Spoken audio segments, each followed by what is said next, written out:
English teacher आसत जाल्यार त्या भुरग्यान ताका बरोवपाक घेवप, तो भुरगो चार उतरां स्वताची उलयता, तो भुरगो विचार करता, तो भुरगो सायन्स आसला जाल्यार तो कितें प्रोजेक्ट करता, तो कितें प्रॅक्टिकल करता.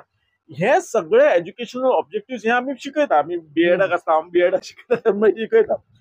पण परिस्थिती अशी आसा की वेळ इतलो कमी असल्या कारणान हे सगळ्या गजाली विद्यार्थ्यांकडल्यान करून घेवप अशक्य आता. म्हणजे आता पळया, हांव आता बीएडाक शिकयता, सो आमी हे सगळे गजाली प्रोजेक्ट मेथड आणि कितें हे शिकयता. पण जर एका शिक्षकाक विचारले हे तू फॉलो करता, तो म्हणटलो सर म्हाका इतलो टायम नासता. म्हणजे आमी बीएडाक शिकयले ते थिओरिटिकली उरले, प्रत्यक्षात येना कारण टायम ना, आणि हे आमकांय पडटा. तर असो एक शिक्षकाक जो सृजनशील विचार करपी आसा, क्रिएटिव्ह विचार करपी आसा, ताका एक टायम आसा की बाबा या टायमा भितर आपण कितें वेगळें करू शकता, कितें वेगळ्या तरेन आमी भुरग्यांक शिकोवंक शकता, कशा रितीन हे एज्युकेशन ऑब्जेक्टिव्ह येतले. माझो जो सब्जेक्ट हांव हितून लँग्वेज मराठी शिकयता आसत जाल्यार फक्त मराठीन तो सिलेबस सोंपोवन आनी ताका 90 and 92 मार्क्स घेवप हे माझे कर्तव्य न्ही.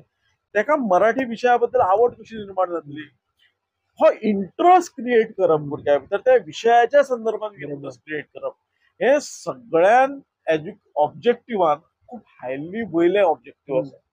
की जर त्या भुरग्याक जर इंटरेस्ट क्रिएट जालो त्या सब्जेक्टा भितर, जाल्यार तो त्याच्या भितरले ज्ञान स्वताहून परसीव करतलो.